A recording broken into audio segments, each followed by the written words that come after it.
2008 ముంబై ఉగ్రదాడుల సూత్రధారి తహవూర్ రానాను అధికారులు ప్రత్యేక విమానంలో నేడు భారత్ కు తీసుకురానున్నారు.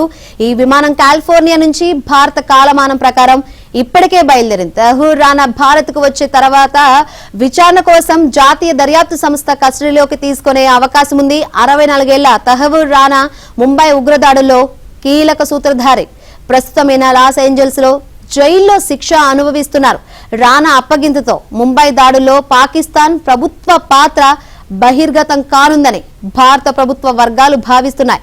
పాక్ కుట్రలో కొత్త కోణాలు కూడా వెల్లడయ్యే అవకాశం ఉందని సమాచారం.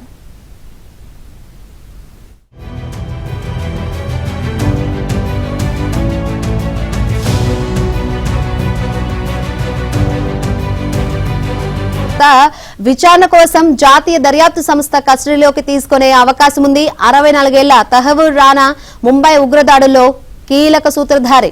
ప్రస్తుతం ఈయన లాస్ ఏంజల్స్ లో జైల్లో శిక్ష అనుభవిస్తున్నారు. రానా అప్పగింతతో ముంబై దాడుల్లో పాకిస్తాన్ ప్రభుత్వ పాత్ర బహిర్గతం కానుందని భారత ప్రభుత్వ వర్గాలు భావిస్తున్నాయి. పాక్ కుట్రలో కొత్త కోణాలు కూడా వెల్లడయ్యే అవకాశం ఉందని సమాచారం.